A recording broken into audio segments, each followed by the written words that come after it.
बोलो जयकारा बोल मेरे श्री गुरु महाराज की जय। सभी गुरुमुख प्रेमियों से सप्रेम जय सच्चिदानंद। अक्सर हम सब सुनते आए, बल्कि हर इंसान सुनता है। जो भी इस दुनिया में जन्म लेकर आया है उसने अपने जीवन में अवश्य सुना है, अनेकों बार सुना है कि ये संसार जो है क्षणिक है, क्षणभंगुर है, झूठा है, नाशवान है।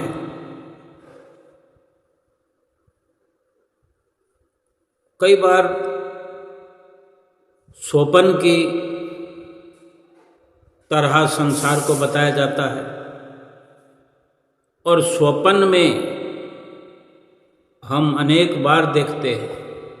जब हम सो रहे हो, चाहे रात का वक़्त हो या दिन में भी कभी सोए होते हैं, तो स्वप्न आ ही जाता है।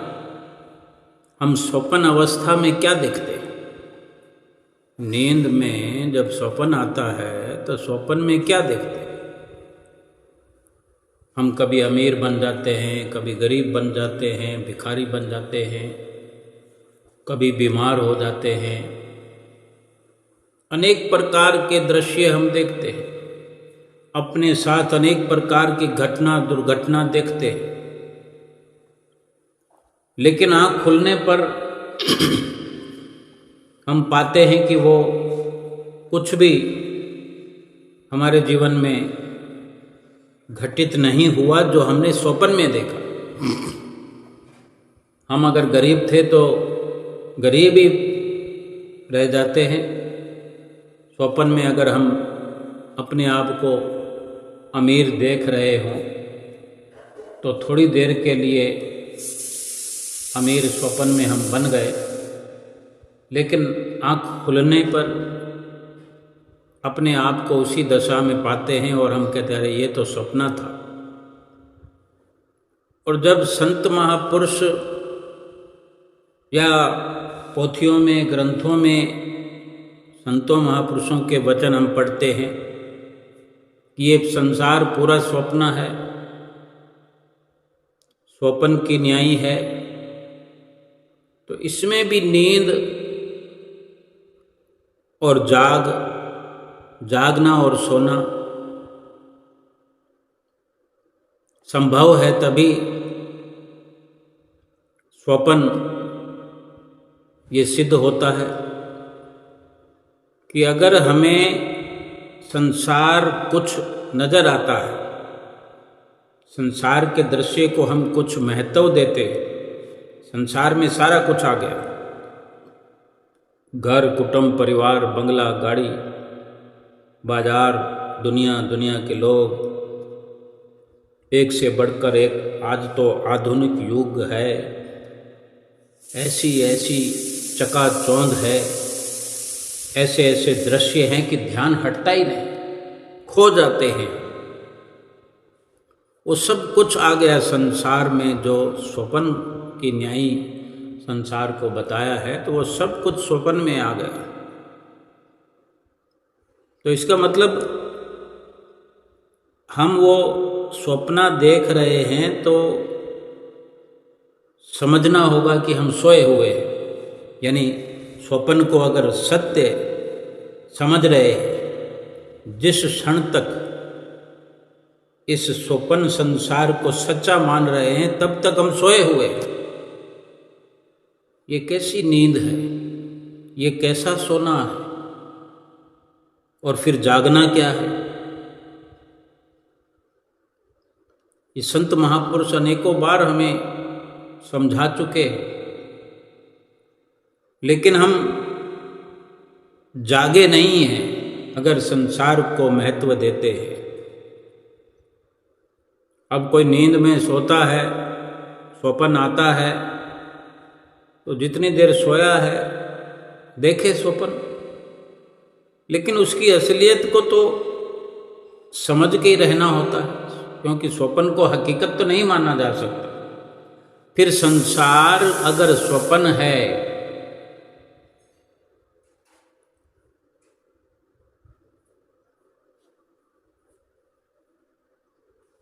प्रेमी गाया भी करते हैं, नर सपना है संसार यहाँ से क्या ले जाएगा। ये प्राणी, ये संसार सपना है, इस स्वप्न से कुछ भी हासिल होने वाला नहीं है। अपने आप को जो भी समझ ले, इस स्वप्न से कुछ भी लेस मात्र भी यहाँ से लेकर जाने जैसा कुछ है,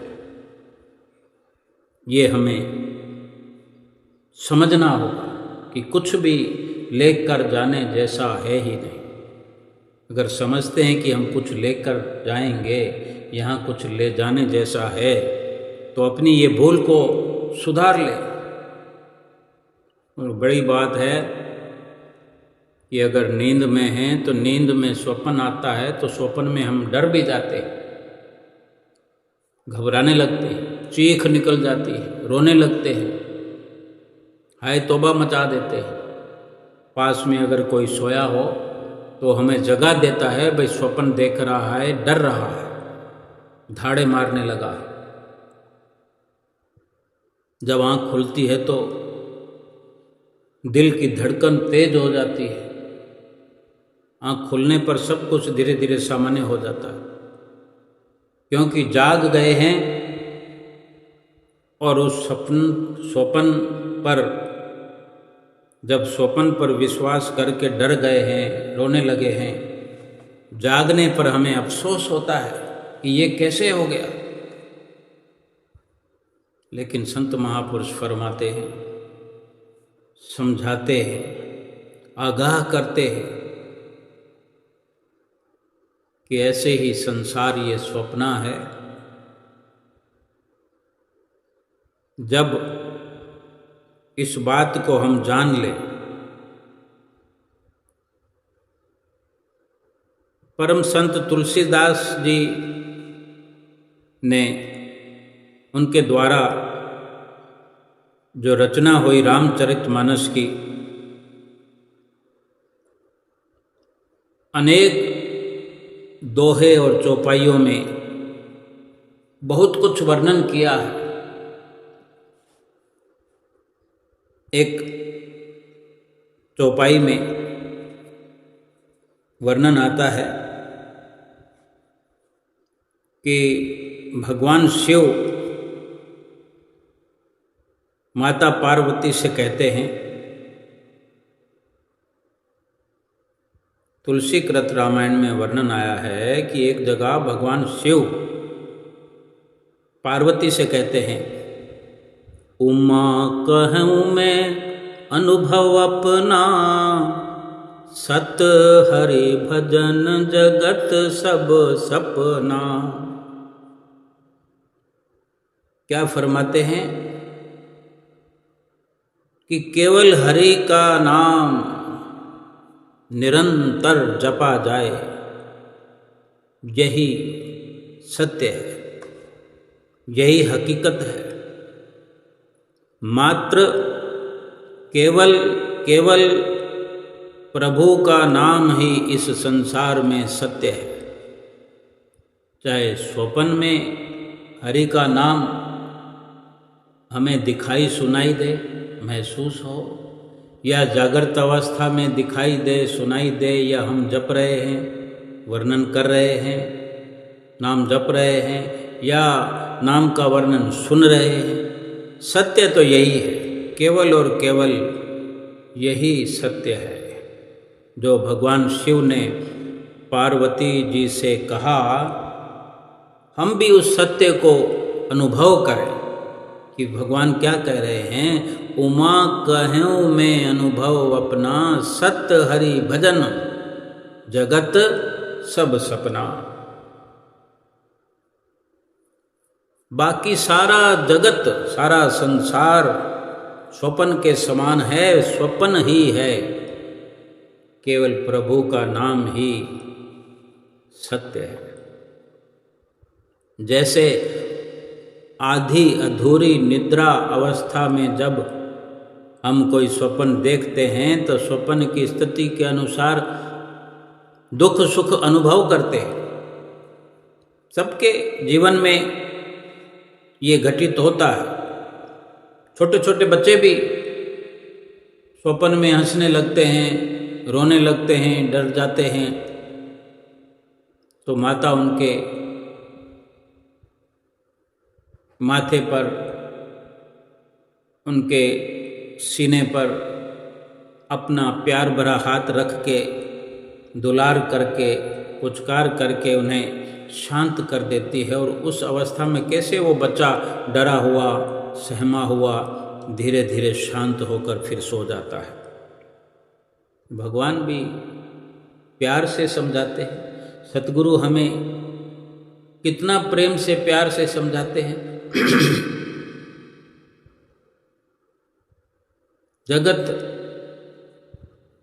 जगत एक रैन का सपना, यानी एक रात्रि के सपन के समान है।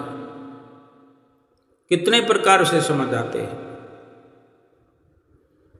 जो भी दुख सुख की अनुभूति हम स्वप्न में करते हैं, लेकिन जैसे ही हम जागृत अवस्था में आते हैं, जागृत अवस्था में आते हैं तो वो सभी सुख और दुख की अनुभूति समाप्त हो जाती है। ना कोई दुख ना कोई सुख। यानी जैसे सोने से पहले जैसे हम थे वैसे के वैसे ही हम अपने आप को पाते हैं। ठीक इसी प्रकार जब हम भगवान के नाम जाप के महत्व को समझ जाते हैं, समझ जाएंगे, भगवान नाम के सुमरन को समझ जाते हैं, तो हम इस स्वप्न के संसार की वास्तविकता को समझ सकते हैं। नाम जो सत्य है, वाणियाँ पुकार पुकार कर कह रही है, लेकिन हम समझते हैं कि हम जागे हुए हैं, लेकिन प्यार तो स्वप्न से कर रहे हैं। सत्य तो स्वप्न को माने बैठे हैं, यानी संसार को सच मान लिया है। ये मेरा है, ये तेरा है, ये उसका है, ये मेरा नाम लिखा हुआ है, ये मेरा रजिस्ट्री मेरे नाम से हुआ है, ये मेरा लॉकर है, ये मेरा बैंक अकाउंट है, मेरे नाम से है। ये स्वप्न के बारे में इतनी गाथा गा रहे हैं हम, और जो सत्य है उसको भूले हुए हैं।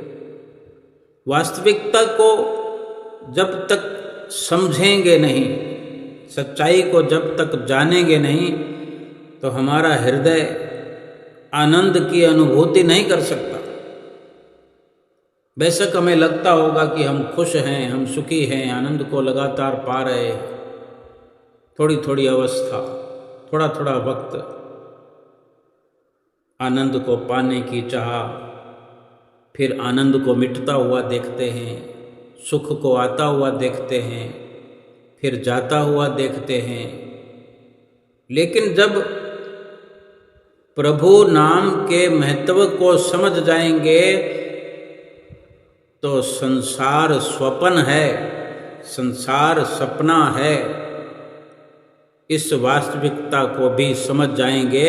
और तब हमारा हृदय एक ऐसे आनंद की अनुभूति करेगा, ऐसे आनंद की अनुभूति की ओर आगे बढ़ेगा, फिर उस आनंद का कभी अंत हो ही नहीं सकता।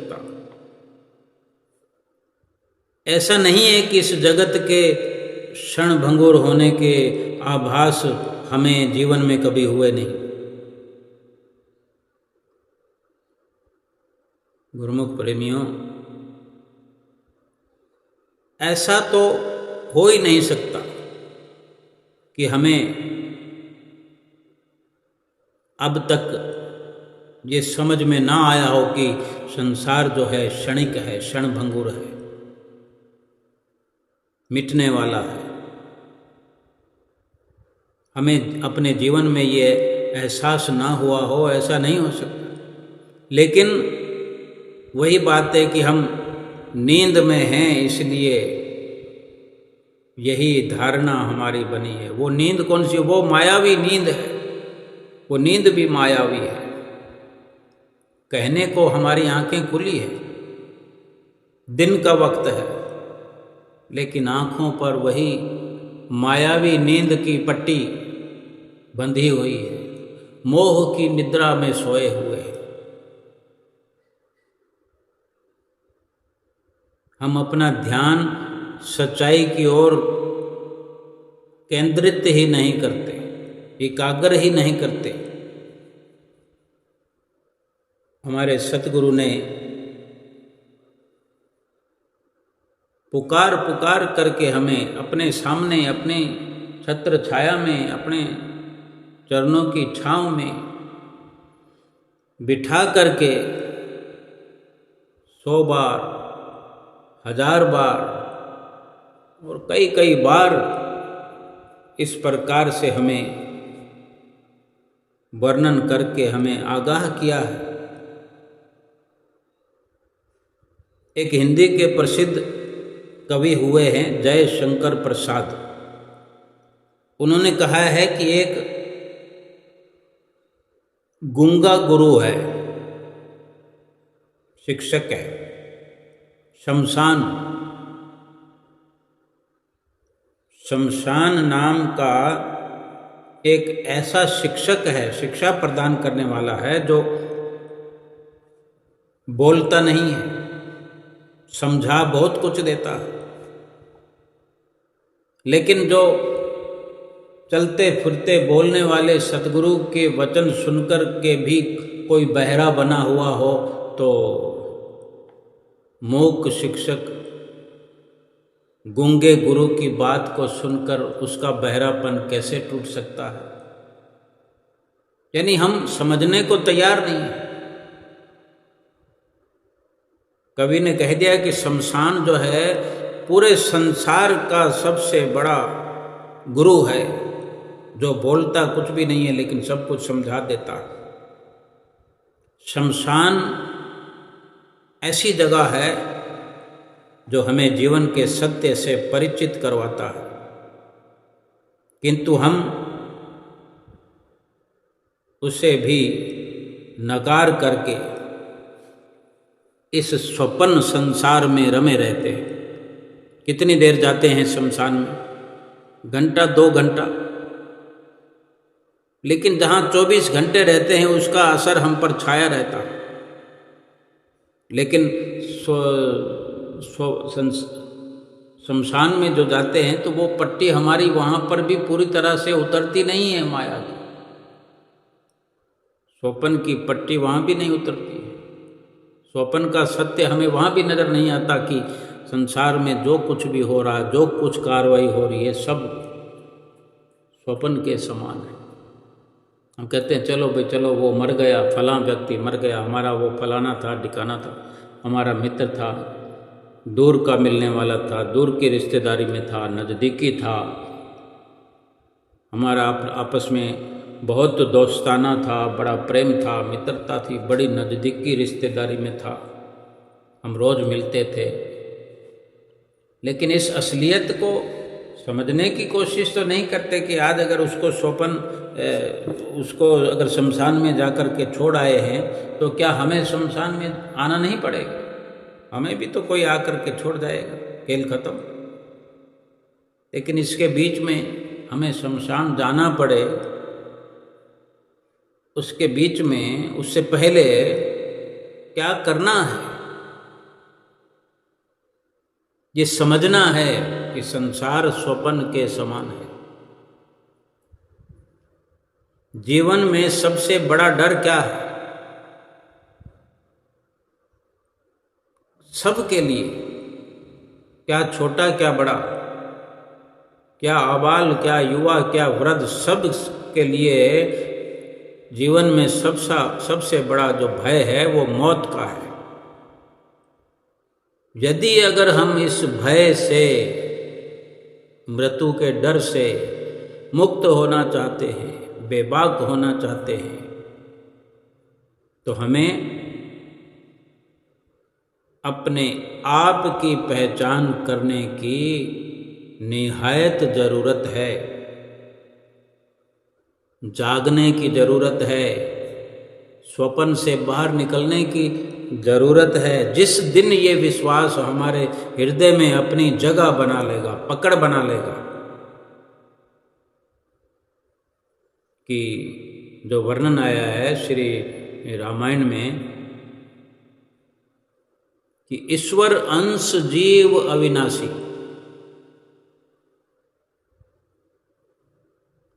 ईश्वर अंश जीव अविनाशी, ईश्वर का अंश हूँ मैं, अविनाशी हूँ। हम अगर अपने आप को नाम से समझते हैं, नाम से जानते हैं, शरीर से अपनी पहचान रखते हैं, तो ये शरीर तो विनाश की ओर बढ़ रहा है, तिल तिल करके, पल पल करके, घड़ी घड़ी, मिनट मिनट, दिन दिन और सालों के साल करते हुए विनाश की ओर चल रहा है। ये विनाश होने वाला है, क्षणभंगुर है, क्योंकि ये भी संसार का ही हिस्सा है। केवल केवल प्रभु नाम जो है वो सत्य है, बाकी सब झूठ है। फैसला तो हो गया, लेकिन वो फैसला हमने शिरोधार्य नहीं किया। जिस दिन ये विश्वास हमारे हृदय पटल पर अपनी पकड़ बनाएगा कि हम ईश्वर का अंश हूँ, मैं जीव ईश्वर का अंश हूँ, अविनाशी हूँ, और इस अंश का वास्तविक लक्ष्य उस अंश से मिलना है, यानी मैं ईश्वर का अंश हूँ, ईश्वर में विलीन होना है, ईश्वर के साथ मिलना है।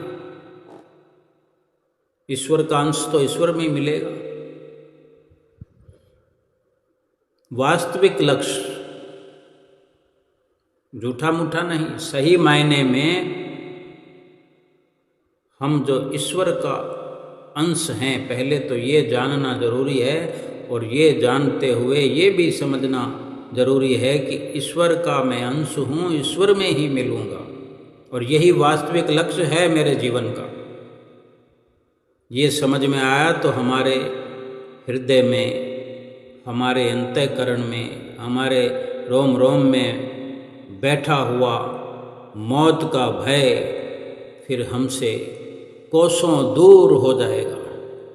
जिस दिन हम प्रभु के उस मनोहारी रूप सौंदर्य में खो जाएंगे, जैसे संसार में खोए हुए हैं, संसार में रमे हुए हैं कि नहीं, कुछ देखना चाहते ही नहीं है, स्वप्न से बाहर निकलना ही नहीं चाहते, स्वप्न को ही सत्य समझ करके कदम दर कदम चल रहे हैं, लेकिन अंत तो होगा ही, स्वप्न तो स्वप्न ही रहेगा।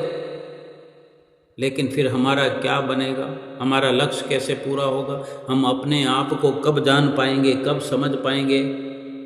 अंश अपने आप को ईश्वर का नहीं समझेंगे तो फिर ईश्वर से अपने आप को मिलाएंगे कैसे।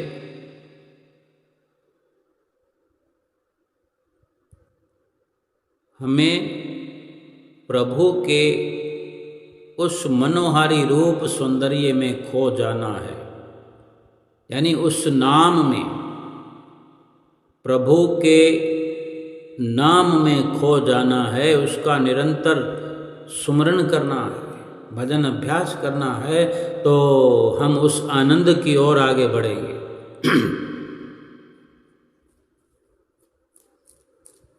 उसी आनंद के बारे में ही वर्णन आता है, सच्चिदानंद, सत्चित आनंद कहा गया है। हमें जय सच्चिदानंद कहने का फरमान है, आदेश है। एक सेकंड में जय सच्चिदानंद कह के हम इतिश्री कर लेते हैं, वास्तव में हम उसका अंश हैं, और वही सच्चिदानंद परमात्मा ईश्वर सत्य चित्त आनंद, जिसका वर्णन हम अपने मुंह से अनेकों बार करते हैं रोज, वही सत्य चित्त आनंद स्वरूप ईश्वर हमारे भीतर विराजमान है।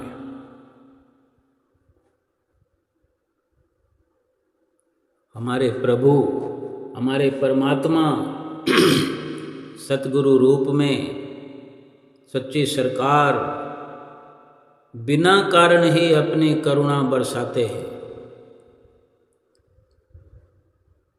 कोई कारण नहीं, बस रात और दिन हमें समझा रहे हैं, रास्ते पर लाने के लिए अनेक अनेक जतन करके अपनी करुणा बरसा रहे हैं।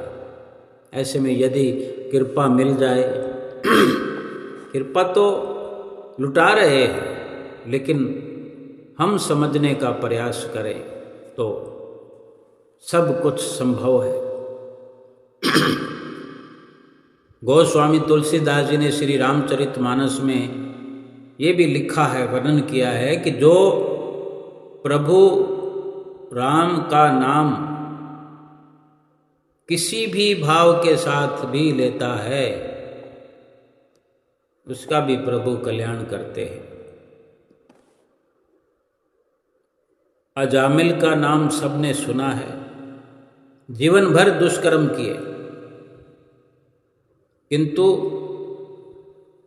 यमदूतों को देखकर भय के कारण अपने पुत्र नारायण को पुकारने लगा, तो केवल नारायण, अपने पुत्र को नारायण करके पुकारने से ही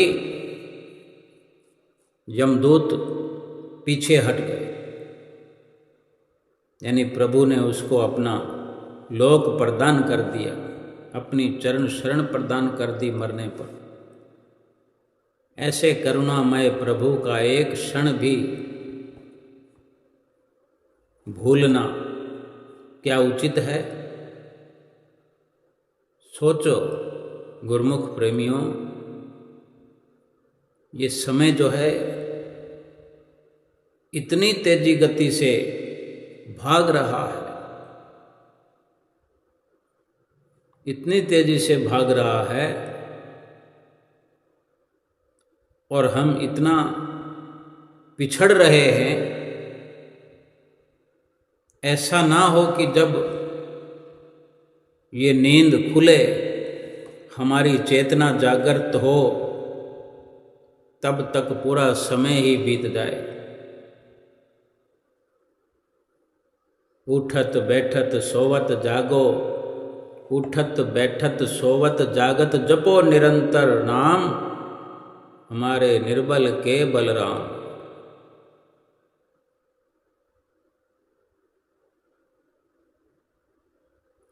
एहि कलिकाल न साधन दूजा, जोग यज्ञ जप तप व्रत पूजा। राम ही सुमरयो गायो राम ही, संतत सुनिय राम गुण ग्राम ही। तुलसीदास जी क्या समझा रहे हैं कि इस कली काल में, आज जो हम कलयुग में जीवन जी रहे हैं, इस कलयुग में योग, यज्ञ, तप, व्रत और पूजन आदि कोई साधना इतनी ज़्यादा सहज, सुगम व सुलभ नहीं है। यानी सब कुछ आ गया, सब कुछ, जितने भी साधन इंसान करता है, किसी में सरलता, सहजता नहीं बताई। क्या सरल बताया कि कली काल में, इस कलयुग में तो केवल बस निरंतर प्रभु का नाम सुमरन, प्रभु के नाम का जाप, और फिर जितने आडंबर हम चाहे कर लें, यज्ञ कर लें, योग कर लें, तप तपस्या कर लें, व्रत करें, पूजन करें, लेकिन जो प्रभु नाम का सिमरण, भजन, चिंतन, भगवान के गुण समूहों का श्रवण करना जो है, सभी से अधिक श्रेष्ठ कर है। बहुत जल्दी लाभ पहुंचाने वाला है। अब साधना करने वाले तो अनेक प्रकार की साधनाएं करते हैं। कोई कुएं में बरसों लटक कर भी प्रभु को याद करते हैं, बरसों लग जाते हैं। कोई जंगलों में जाकर के तप करते हैं, साधना करते हैं, अनेक अनेक प्रकार से प्रयास करते हैं। मकसद एक है, मोह की नींद से जाग करके संसार को स्वप्नवत समझ सकें। लेकिन जो सतगुरु की शरण में आ जाते हैं, सतगुरु उन्हें वो पाठ पढ़ाते हैं, ऐसा ज्ञान सतगुरु अपने गुरुमुख प्रेमियों को देते हैं। हम गुरुमुख हैं, सब के सब गुरुमुख हैं, प्रेमी हैं। अहो भाग्य हैं हमारे कि पार ब्रह्म परमेश्वर स्वयं सतगुरु के रूप में हमें मिल गए हैं। सतगुरु की शरण के बिना, सतगुरु के नाम के बिना जितनी भी कार्रवाइयाँ हम करेंगे, जो तुलसीदास जी ने वर्णन कर दिया, क्योंकि उसमें मन की मर्जी शामिल होगी, मन की मति उसमें चलती रहेगी। और फिर चाहे कितनी सफलता मिले, अहंकार भी चलता रहेगा, अहंकार अपने अंदर पलता रहेगा।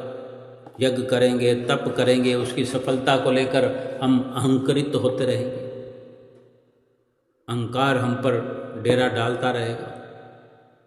सफलता बहुत मुश्किल है, लेकिन सतगुरु की शरण में आकर सतगुरु से नाम लेकर के फिर सतगुरु के उसी एक नाम पर ही अपना पूरा विश्वास कायम करके सतगुरु की आज्ञा और मौज में रहते हुए बड़ी सरलता से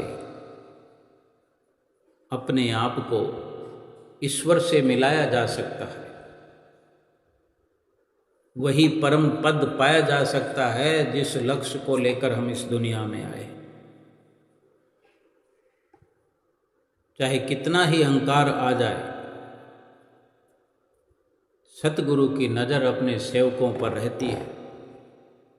अपने सेवक के अंदर अहंकार रहने नहीं देते। दूसरी पातशाही गुरु महाराज जी की बहुत पुरानी कथा है।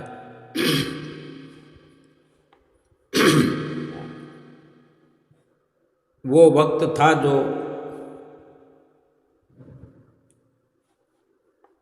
कि जब श्री आनंदपुर दरबार की रचना नहीं हुई थी। श्री गुरु महाराज जी के एक भगत घनश्याम दास जी की ये कथा है। कथा तो श्री गुरु महाराज जी की है, लीला तो श्री गुरु महाराज जी की है। घनश्याम दास मल्लिक जो श्री गुरु महाराज जी के सेवक थे, उनका जिक्र है इसमें कि उन्हें घनश्याम दास भगत जी के मन में सूक्ष्म अहंकार आ गया, क्योंकि वो सेठ थे और बहुत धन का खर्च भी उठाते थे। उनके मन में ये अहंकार आया कि यदि मैं यहाँ ना होता तो श्री गुरु महाराज जी और सारी संगत का खर्चा कौन उठाता। अब श्री गुरु महाराज जी तो अंतर्यामी हैं, आज भी हैं। हुजूर छठी पातशाही गुरु महाराज जी के रूप में, स्वरूप में हमारे सामने हैं। तो अंतर्यामी प्रभु ने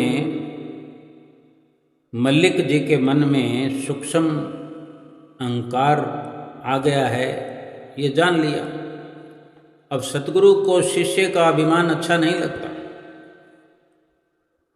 एक दिन श्री गुरु महाराज जी नियम के अनुसार शाम को शहर के बाहर, नगर के बाहर जो सैर करने के लिए जाया करते थे, तो एक दिन सैर करने के लिए गए तो उस समय 15-20 भक्त, 6-7 महात्मा भी साथ थे। तो लगभग 3 मील दूर जाकर आश्रम से श्री गुरु महाराज जी ने सबको आज्ञा दी कि तुम यहीं ठहरो, और आप श्री गुरु महाराज जी दूसरी पातशाही जी आगे निकल गए। थोड़ी दूर पर कुछ मुसलमान जो कि किसान थे, खेतों में हल चला रहे थे। श्री गुरु महाराज जी धीरे धीरे टहलते हुए उनके पास पहुंच गए और उनसे मुखातिब हुए। उन्हें काम करता हुआ देखकर खेत के किनारे खड़े थे, वो खेत में हल चला रहे थे। तो श्री गुरु महाराज जी ने ये मुखारविंद से वचन किए कि अल्लाह के प्यारों, सलाम अलैकुम। तो उन्होंने भी जवाब में वालेकुम सलाम कह दिया, और फिर साथ के साथ सब लोग काम छोड़कर, हल चलाना छोड़ करके नज़दीक आ गए श्री गुरु महाराज जी के। श्री गुरु महाराज जी ने अपनी मौज बस उनसे सत्संग शुरू कर दिया। श्री गुरु महाराज जी ने उनसे कहा, आप घर, खेतों और दूसरी चीज़ें जो आपके अधिकार में है, उनसे कितना प्यार करते हो? अधिक प्यार करते हो या अल्लाह से प्यार करते हो? अगर आप अल्लाह के प्यारे बनना चाहते हो तो 5 समय की नमाज पढ़ने के बाद बाकी वक्त जो है कल्बी जिक्र यानी अजप्पा जाप किया करो। अजप्पा जैसे हम बिना जीभ हिलाए, बिना आंखें खोले, बिना कान खोले किया करते हैं, जिसको मुसलमान इस्लाम की भाषा में, कुरान की भाषा में कल्बी जिक्र कहते हैं। अजप्पा जाप ये किया करो। और श्री गुरु महाराज ने फरमाया कि अल्लाह का नूर तुम्हारे अंदर है, उसे पहचानो। हजरत मोहम्मद ने अपने 4 प्यारों को, 4 यारों को अपना फकीरी भेद दिया था। रब उल आलमीन हा, ना कि मुसलमीन। ये कुछ शब्द उच्चारण किए श्री गुरु महाराज जी ने, और इस प्रकार श्री गुरु महाराज जी काफ़ी समय तक सत्संग करते रहे। और जिनको पीछे छोड़ आए थे भक्त और साधुजनों को, तो वो ढूंढते ढूंढते वहाँ पर आ गए जहाँ श्री गुरु महाराज जी उपस्थित थे। जब वो सब आए तो श्री गुरु महाराज जी ने फिर से सत्संग शुरू कर दिया। उन्हीं मुसलमानों से मुखातिब होकर बोल रहे हैं, कह रहे हैं कि मुझे ये काफिर नहीं छोड़ते, यानी जो साधुजन हैं, भक्तजन हैं, ये नहीं छोड़ते। मुसलमानों से कह रहे कि मैं तो आपका पीर हूँ।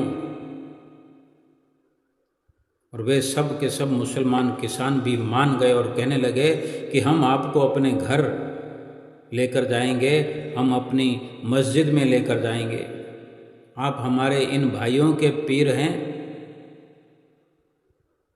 तो हमारे भी पीर मुर्शिद हैं। तब श्री गुरु महाराज जी ने अपने सेवादार भक्तों को बताया कि अब ये मुसलमान हमें नहीं छोड़ते। फिर खुद ही बोले, फ़कीर का कोई मजहब नहीं होता, फ़कीर सबका साझा है। बड़ी सरल भाषा में बोलते थे, वचन फरमाते थे। जैसे आज हमारे हुजूर सतगुरु दाता दयाल महाराज जी बड़ी सरल, साधारण और सहज भाषा में वर्णन करते हैं। अपने आप को जितना छोटा दिखाना चाहते हैं दिखा देते हैं। हमें यकीन नहीं होता कि पार ब्रह्म परमेश्वर हमसे इतनी सरलता और सहजता से बात करते हैं, हमारा हाल चाल पूछते हैं। हमारा उद्धार होने में कोई संदेह नहीं है कि त्रिलोकीनाथ जिसका हमारे सिर पर हाथ रखा हो, कोई कारण नहीं कि इस झूठे संसार से हम कुछ साथ ले जाना चाहें, कुछ मांग करें, कुछ ख्वाहिश रखें। हमारी अवस्था जागृति वाली है, हो गई है, हो जाएगी, होनी चाहिए। हमें समझ में आना ही चाहिए कि ये संसार सपना है। श्री गुरु महाराज जी ने वचन फरमाए कि फ़कीर का कोई मजहब नहीं होता, कोई जात पात नहीं होती, फ़कीर सबका साझा है। फरमाने लगे कि मैं जहाँ भी चला जाऊँ, मुझे सेवकों की क्या कमी है। मुझे सब अपना समझते हैं और मैं सबको अपना समझता हूँ। ये मुझे प्यार करते हैं और मैं इन्हें प्यार करता हूँ। यदि किसी के मन में ये विचार हो कि हम यदि ना होंगे तो ये सेवा कौन करेगा, श्री गुरु महाराज जी का ये काम कौन करेगा, तो उनको ये समझ लेना चाहिए कि ये उनकी भूल है। भगत जी को, मल्लिक जी को जो थोड़ा अहंकार मन में आया था, उनको समझाने के लिए इतनी बड़ी रचना रचाई श्री गुरु महाराज जी ने, और उनको अपनी भूल का एहसास हो गया और श्री गुरु महाराज जी के चरणों में गिर करके क्षमा मांगने लगे। किसी को क्या मालूम, ये तो भगवान जाने और भक्त जाने। अपने भक्त का अहंकार छू मंतर कर दिया और पहले से भी अधिक मल्लिक जी को अपना दीवाना कर दिया। इस प्रकार उन किसानों से रुखसत लेकर श्री गुरु महाराज जी वहाँ से लौट आए। तो संतों महापुरुषों के जो अनुभव है, प्रैक्टिकल जो उनका अनुभव है, उसी के द्वारा हमें सब कुछ समझाया जाता है। चाहे हम आरती में वर्णन पढ़ रहे हों, चाहे स्तोत्र पढ़ रहे हों, हमें संसार से कुछ ले जाने की जरूरत क्यों पड़ेगी? झूठी वस्तु की जरूरत क्यों पड़ेगी? झूठी की वस्तु की मांग वही करेगा जो झूठ को सच समझता है। क्या कोई नकली नोट की मांग करता है? कोई रात भर, दिन भर या महीना भर, साल भर जहाँ काम करता हो, नौकरी पेशा करता हो, दुकानदारी करता हो, वहाँ से कोई नकली नोट इकट्ठे करके लाएगा? या कोई कह दे भाई तुम्हारे 1000 बनते हैं तो हम तुम्हें 1000 की जगह 5000 के नकली नोट देते हैं, तो कोई स्वीकार करेगा? अक्लमंद तो कोई स्वीकार नहीं कर सकता। कोई अनजान हो, बुद्धू हो या मूर्ख हो, वही सोचेगा कि आहा मुझे 1000 के 5000 मिल रहे हैं, ये तो बड़ा लाभ का सौदा है। अब उसने अगर ले लिए 1000 के 5000, तो उससे कौन लेगा? सारी जगह कोई बुद्धू थोड़ी बैठे हुए हैं। फिर जाके उसकी आंख खुलेगी कि मैं तो अपने असल के जो 1000 थे उससे भी हाथ धो बैठा, 5000 से तो कुछ मिला ही नहीं। 1000 से तो कम से कम 1000 का सामान, 1000 का माल तो मिलता ही। जब फैसला हो गया, राम ने अपने समय में वर्णन कर दिया, कृष्ण ने अपने समय में वर्णन कर दिया, पीर पैगंबरों ने वर्णन कर दिया। आज सतगुरु हमारे रात और दिन वर्णन करते हैं, समझाते हैं कि नाम सत जग झूठ है, सुरत शब्द पहचान। कि नाम ही सत्य है। सब जगह पुकार पुकार के संतों ने वर्णन किया है। तो संसार के सामानों को इकट्ठा करने की या संसार के सामानों को सत्य समझने की, उस पर मोहित होने की, उसमें भ्रम पालने की भूल हमको क्यों करना है? सतगुरु से हमें केवल भक्ति का दान मांगना है। कहने को तो हम गाते हैं, अपनी जिह्वा से वर्णन करते हैं। आजकल तो ये प्रचलन कम हो गया है बेशक, कुटिया आश्रमों से अमृत वेले की आवाज़ कम आती है, आरती की आवाज़ आ जाए बोला जाता है, मगर सुनने के लिए हम उपलब्ध नहीं होते। अपने घर में भी हम कहाँ अमृत वेला बोल पाते हैं या सुन पाते हैं। आरती कर पाएँ यही बहुत है, लेकिन अमृत वेला में ये नियम जो है आरती पूजा का, तो आरती पूजा में सर्वप्रथम अमृत वेले का जिक्र आता है। अमृत वेले से शुरुआत होती है, आराधन जिसे कहते हैं। ये आराधन अमृत वेला शुरू होता है और इसमें एक पंक्ति आती है, गुरुमूरत का करिए ध्यान, गुरुमूरत का करिए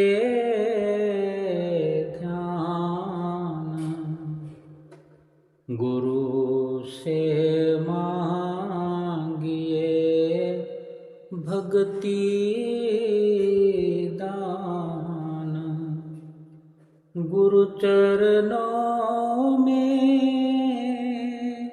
प्रेम बढ़ाइए,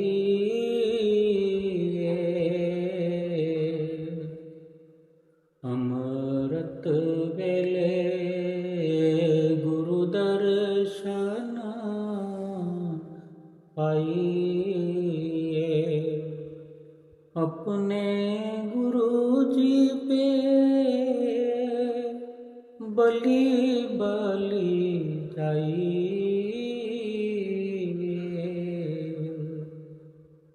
अमृत वेले गुरु दर्शन पाइए। कि केवल उस प्रभु का, उस सतगुरु का ध्यान ही करना है, 24 घंटे ध्यान बना रहे। और उनसे क्या मांग करनी है? गुरु से मांगिए भक्ति का दान, गुरु मूरत का करिए ध्यान, गुरु से मांगिए भक्ति दान, और गुरु चरणों में प्रेम बढ़ाते रहिए, बढ़ाते रहिए और बढ़ाते रहिए, क्योंकि यही सत्य है। अपने अंतःकरण में भरने योग्य है। और भक्ति की मांग, भक्ति का दान मांगना, ये हमारा अधिकार है, कर्तव्य भी है।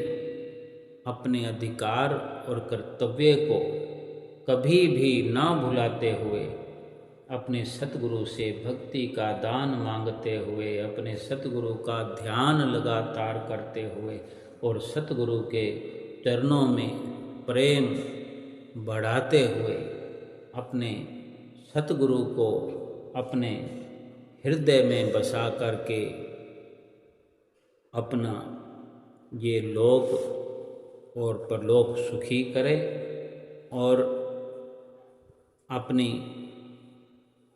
आत्मा जो अंशी आत्मा है ईश्वर परमात्मा से मिला करके अपने लक्ष्य को पूरा करे। बोलो जयकारा बोल मेरे श्री गुरु महाराज की जय।